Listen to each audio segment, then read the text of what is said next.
Oi, gente, vamos continuar a leitura do livro O Homem Mais Rico da Babilônia. Mas isso não é incomum. O espírito de procrastinação está dentro de todos os homens. Queremos ser ricos, mas sempre que as oportunidades aparecem diante de nós, esse espírito de procrastinação nos incita com o nosso próprio consentimento a adiar as coisas por dar ouvidos a ele, tornamos-nos nossos piores inimigos. Em minha juventude, não identificava essa tendência dos homens com o vocábulo que tanto agradou o nosso amigo da Síria. Pensava no início que era o meu pobre juízo que me fazia perder negócios tão lucrativos. Mais tarde joguei a culpa na minha teimosia. Por fim, tive de dar o braço a torcer. Tratava-se de um hábito de adiamento desnecessário, onde se precisava de uma ação rápida e decisiva. Como odiei a procrastinação quando a verdade finalmente se mostrou. Com a amargura de um asno selvagem preso a uma carroça, fugi desse inimigo de meu sucesso. Obrigado. Gostaria de fazer uma pergunta ao senhor mercador. Era o sírio outra vez. Você usa roupas finas que em nada se parece com as de um homem pobre e fala como um homem bem-sucedido. Conte-nos, você ainda dá ouvidos à procrastinação? Como o comprador, nosso amigo, respondeu o mercador. Eu também acabei por reconhecer a procrastinação e bani-la. Para mim, ela provou ser uma inimiga, pois me observava esperando ver frustradas minhas realizações. A história que contei é apenas uma entre as muitos exemplos similares que poderiam ser citados para mostrar como isso me desviou de minhas oportunidades. Depois que compreendemos, não é difícil superar tal coisa. Nenhum homem permite, voluntariamente, que o ladrão roube suas sacas de cereais. Tampouco permite, voluntariamente, que um inimigo seduza seus clientes ou roube seus lucros. Quando uma vez percebi que meu inimigo estava praticando ações como essa, subjuguei-o com determinação. Assim, todo homem deve dominar seu próprio espírito de procrastinação, se quiser participar dos ricos tesouros da Babilônia.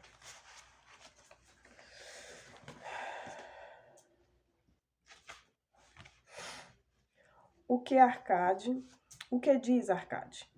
Como você é o homem mais rico da Babilônia, muita gente acha que você é um sortudo. Contudo, comigo nenhum homem pode alcançar uma grande soma de sucesso até que tenha completamente esmagado o espírito de procrastinação dentro de si. As coisas realmente se passam como você afirma, admitiu Arcade. Durante minha longa vida, observei gerações e gerações seguindo adiante por esses caminhos dos negócios. Ciência e aprendizado que conduzem ao sucesso na vida. As oportunidades surgem na vida de todos os homens. Alguns se agarram a elas e direcionam-se para a satisfação de seus mais profundos desejos, mas a maioria hesita, falha e fica para trás. Arcade voltou-se para o tecelão. Você sugeriu que discutíssemos sobre a boa sorte. Deixe-nos saber o que pensa agora sobre o assunto. Vejo a boa sorte sob uma luz diferente. Tinha pensado nisso como as coisas mais desejável que pudesse acontecer a um homem sem grande esforço de sua parte. Agora percebo que não se trata de situações que alguém possa atrair para si mesmo. A partir de nossa discussão, aprendi que para atrair a boa sorte é necessário aproveitar as oportunidades. Por isso, no futuro, farei o melhor que puder quando as oportunidades surgirem para mim. Você pegou bem o sentido das verdades trazidas à luz por nossa discussão, aplicou Arcade. A boa sorte, de acordo com o que ouvimos, segue de perto as oportunidades, mas raramente chega de outro modo. O mercador, nosso amigo, teria sido o eleito da boa fortuna se tivesse aproveitado a oportunidade que a boa deusa pôs diante dele. Nosso inimigo comprador, da mesma maneira, teria sido outro eleito da boa fortuna se não houvesse hesitado em comprar na hora o rebanho de ovelhas, vendendo-o em seguida a um preço bastante vantajoso. Prosseguimos a discussão até encontrar os meios pelos quais a boa sorte pode ser atraída para nós. Creio que achamos o caminho. Duas histórias ilustraram como a boa sorte é consequência das oportunidades. Aqui está a moral que reside em histórias similares sobre a boa sorte. Tenha esta sido aproveitada ou não. A boa sorte pode ser atraída desde que estejamos atentos às oportunidades.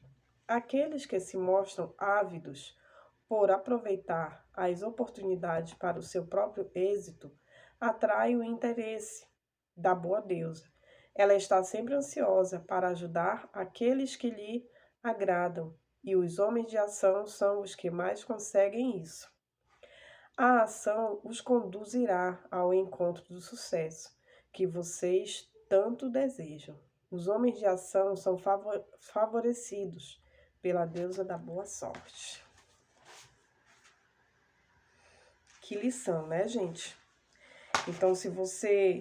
Não adianta a sorte vir ao teu encontro se tu não toma uma atitude. Tem um livro que é O Poder da Ação. Eu acho que eu vou comprar ele, ainda não comprei, pra gente ler junto. Eu já comecei a ler porque minha filha tem ele. Mas não adianta de nada a oportunidade vir para tua mão e tu não tomar uma atitude, tu não praticar uma ação. A sorte vai vir e vai embora. Muito legal isso daqui. Eu já li esse livro acho que umas 2 ou 3 vezes, mas cada vez que a gente lê, a gente aprende coisas diferentes, né? As 5 leis do ouro. Um saco cheio de ouro ou uma tabuinha de argila gravada com palavras sábias, se vocês tivessem que se decidir por um ou por outro, qual escolheriam? A bruxeleante luz de uma fogueira feita com arbustos de deserto, o rosto queimado de sol dos ouvintes brilhou com interesse. O ouro, disseram uma vez só voz os 27 ali reunidos. O velho Calababe sorriu astuciamente. Atenção, atalhou ele levantando o braço. Ouçam os cães selvagens ferindo a noite. Eles uivam e ganem porque estão mortos de fome. Mas deem-lhe de comer e o que fazem? Começam a brigar e a andar empertigados. E continuam brigando e andando empertigados, sem dispensarem um único pensamento ou o dia seguinte, que certamente virá. O mesmo acontece com os filhos dos homens. Peçam-lhes que escolham entre o ouro e a sabedoria. E o que fazem por sua vez? Ignoram a sabedoria e devoram o ouro. No dia seguinte, tornam-se uns bebês chorões, porque não têm mais ouro. O ouro está reservado àqueles que conhecem suas leis e permanecem fiéis a elas. Calababe escondeu as pernas magras sobre a túnica branca, porque tinha começado a soprar o frio vento da noite. Uma vez que vocês me serviram lealmente durante nossa longa jornada, cuidaram de meus camelos, cruzaram penosamente, mas sem queixas. a areia quente do deserto e enfrentaram bravamente os ladrões que tentaram despojar-me de minhas mercadorias.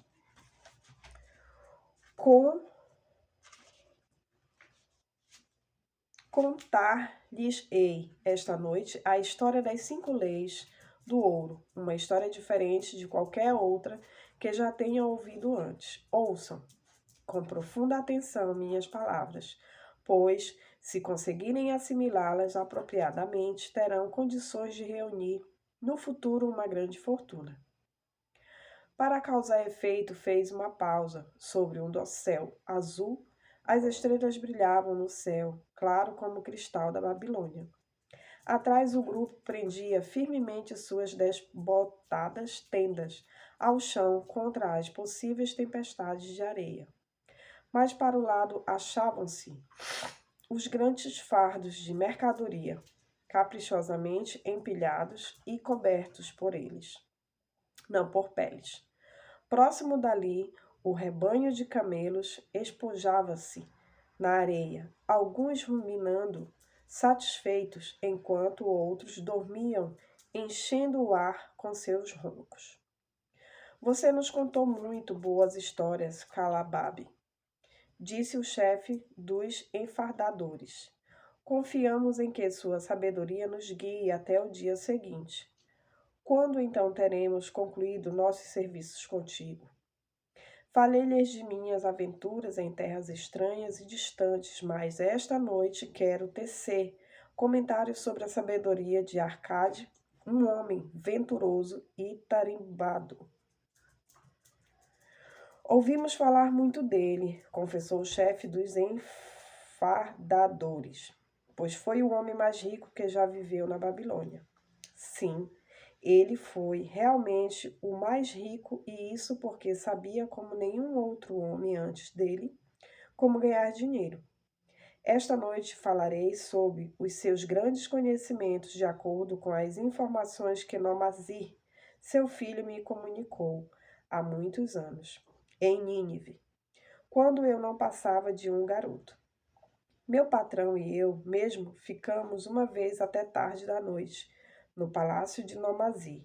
Eu tinha ajudado meu patrão a carregar grandes fardos de tapetes, caríssimos para serem examinados por Nomazir, até que sua escolha das cores o deixasse satisfeito. Por fim, ele se mostrou bastante simpático e ordenou que os sentássemos com ele para saborear um vinho delicioso, de requintado buquê, que aqueceu meu estômago tão desacostumado dessas bebidas finas. Foi nessa noite que o anfitrião nos contou a história da grande sabedoria de Arcade, seu pai, em termos que tentarei reproduzir diante de vocês da melhor maneira possível.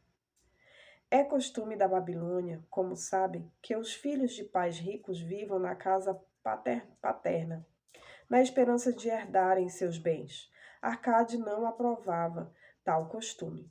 Por isso, quando Nomazia atingiu a maioridade, mandou chamar o jovem e dirigiu-lhe estas palavras: Meu filho, é meu desejo que você herde todos os meus bens. Entretanto, primeiro deve provar que é capaz de administrá-los adequadamente. Por isso, quero que saia pelo mundo e mostre sua competência para ganhar dinheiro e tornar-se um homem respeitado entre nossa gente. Para você começar bem, lhe darei 2 coisas que eu mesmo não tive quando iniciei, como um pobre rapaz, a construção de minha fortuna. Primeiro, passo-lhe às mãos este saco com moedas de ouro. Se usá-lo com discernimento, ele constituirá a base de seu futuro sucesso. Segundo, deixe sob sua custódia esta tabuinha de argila, onde estão gravados as 5 leis do ouro. Se conseguir transportar o espírito delas para os seus próprios atos, elas lhe trarão competência e segurança. Daqui a 10 anos, volte à casa de seu pai e dê-lhe conta de tudo o que fez. Se eu achar que se mostrou valoroso e me apresentar provas disso, eu o farei herdeiro de todos os meus bens. Por outro lado, comunicarei tudo isso aos sacerdotes, para que eles possam trocar por minha alma a generosa consideração dos deuses. Assim, Nomazi partiu em busca de seu próprio caminho, pegando o saco de ouro e tabuinha de argila cuidadosamente envolta em tecido de seda, seu escravo e os animais de carga e de montaria.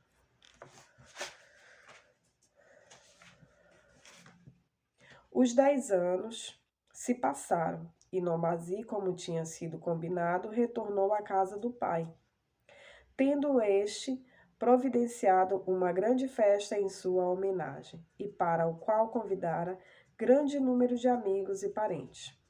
Terminadas as comemorações, pai e mãe acomodaram-se em seus ricos assentos num dos lados do grande salão, e Nomazi apresentou-se diante deles para prestar contas de sua viagem, como tinha prometido ao pai. Era noite. O aposento estava impregnado com a fumaça dos pavios dos candeeiros, que produziam uma fraca iluminação. Escravos em túnicas brancas abanavam ritmicamente o úmido ar com longas folhas de palmeiras. Uma pomposa dignidade dava colorido à cena.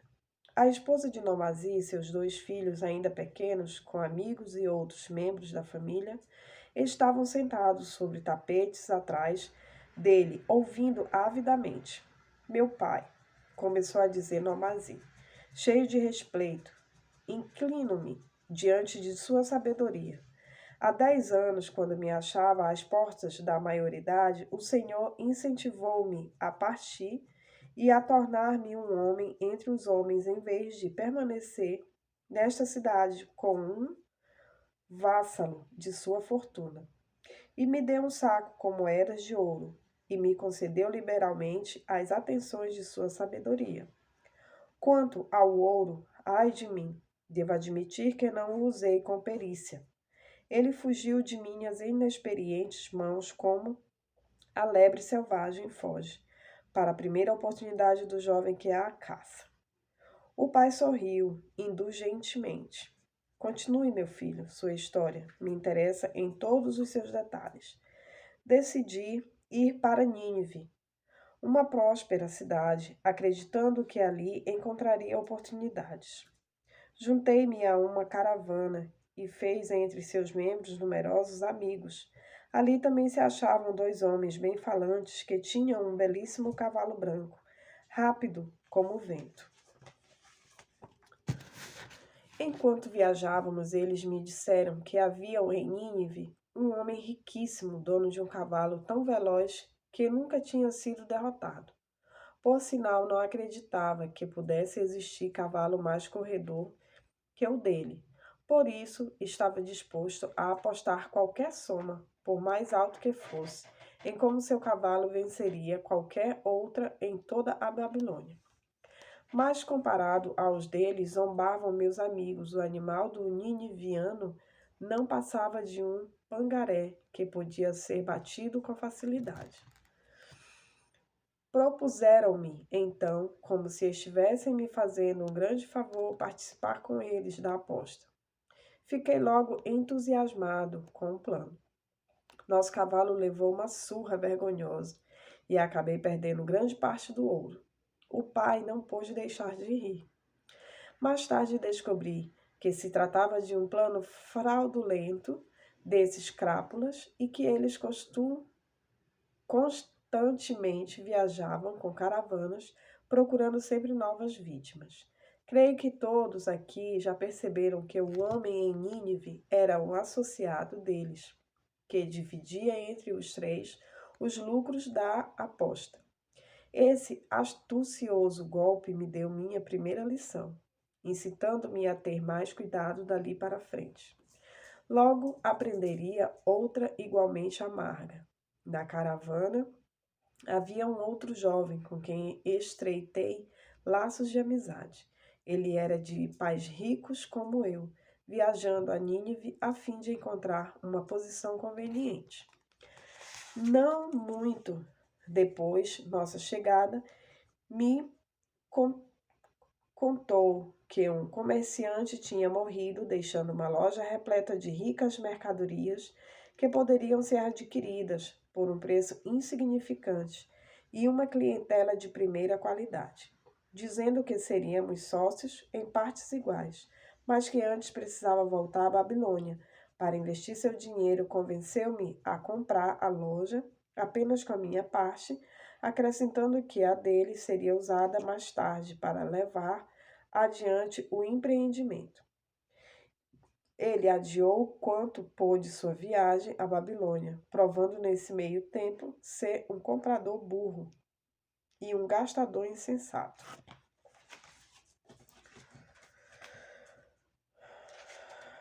Por fim, mandei-o embora, mas o negócio já se deteriorara.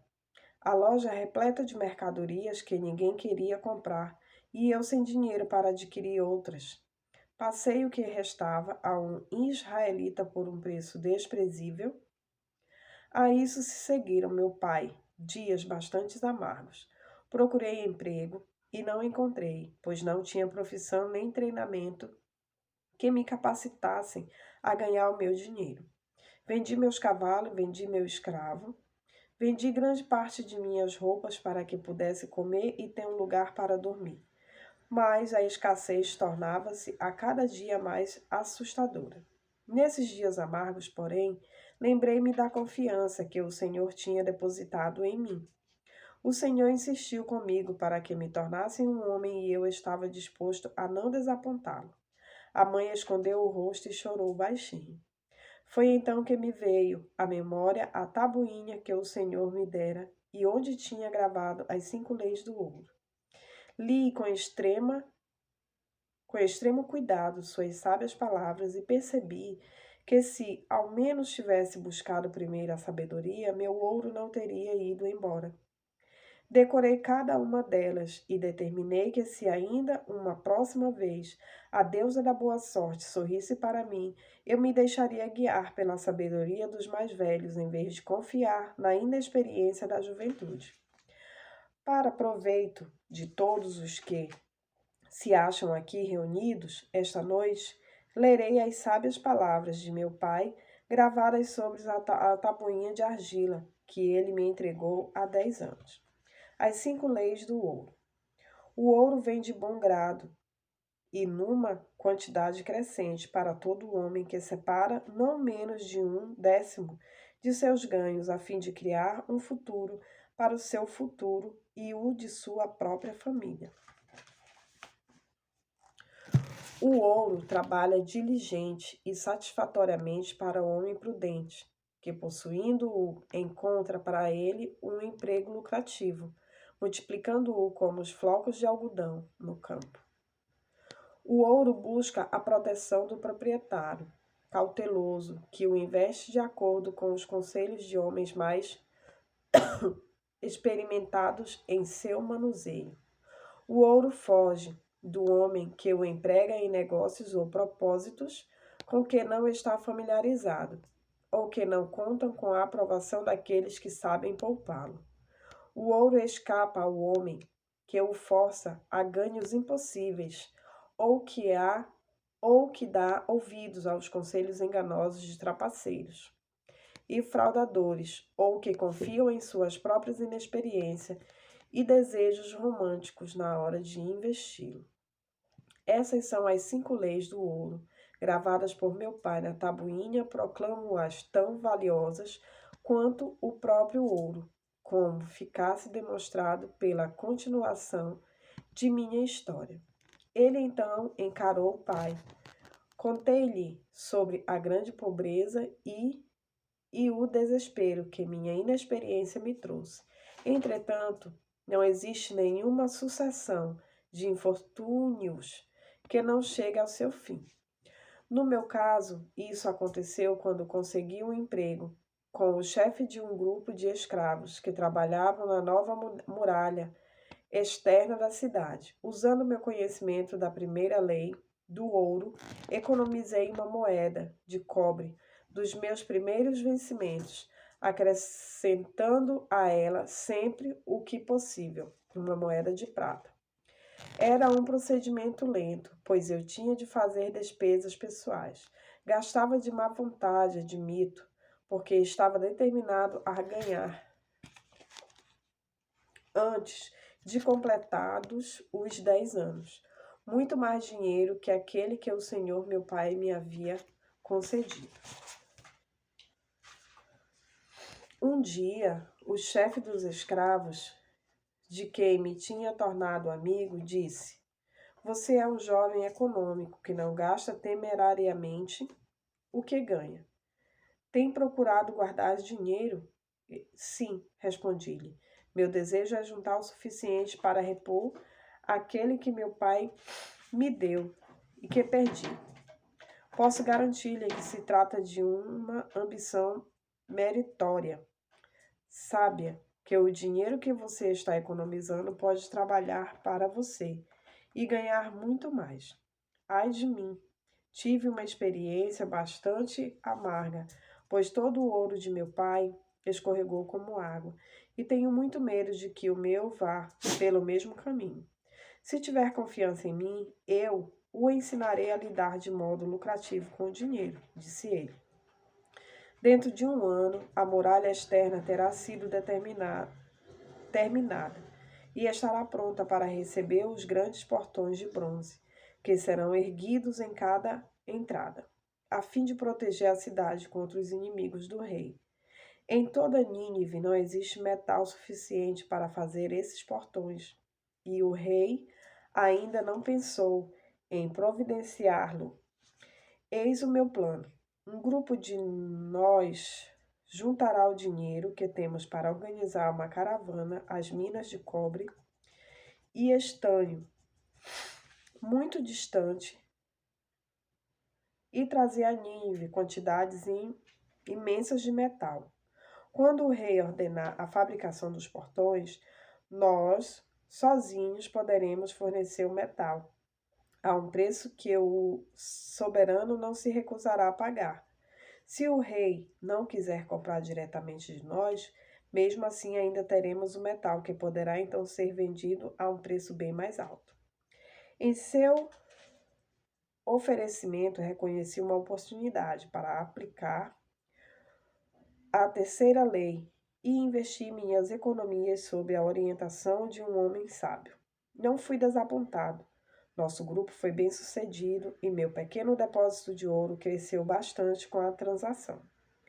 Com o tempo fui aceito como membro desse mesmo grupo em outros empreendimentos. Eram homens de tirocínio para os negócios. Discutiam minuciosamente todos os planos levados a seu exame.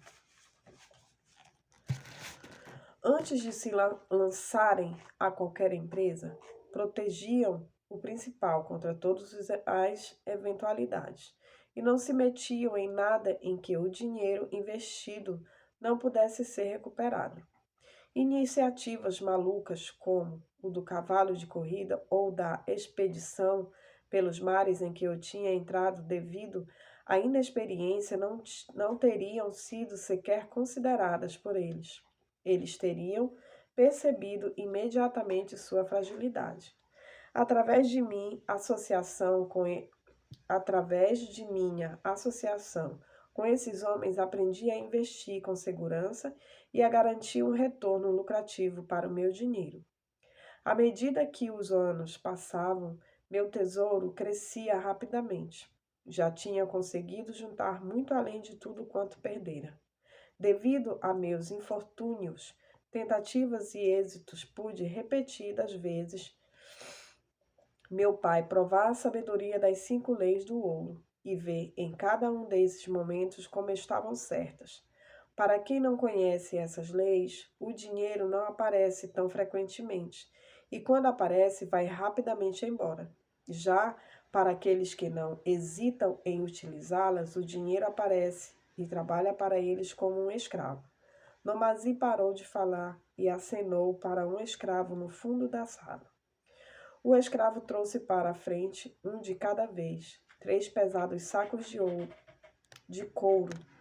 Normazi pegou um deles e colocou-o no chão diante de seu pai, dirigindo-lhe estas palavras: O Senhor me deu, quando aos 10 anos deixei sua casa, um saco com moedas de ouro da Babilônia. Pois aí está, como devolução, um saco com moedas de ouro de Nínive, de igual peso, uma troca equivalente, como todos concordarão. O Senhor me deu também uma tabuinha de argila gravada com palavras sábias. Em seu lugar, aí estão esses 2 outros sacos com moedas de ouro. Assim dizendo, tirou-os das mãos do escravo e do mesmo modo colocou-os no chão diante do pai. Penso provar com isso, meu pai, que considero seus conhecimentos muito mais valiosos que o seu ouro, mas ainda assim...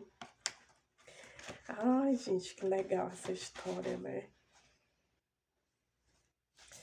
A gente vai ficar por aqui, que já é 31 minutos de leitura. E amanhã a gente lê mais. Tô amando essa história, aprendendo bastante. Então, gratidão por vocês estarem comigo até aqui. Não esqueçam de fazer comentários, me dizer o que vocês estão aprendendo, assim como eu estou aprendendo. E vamos que vamos.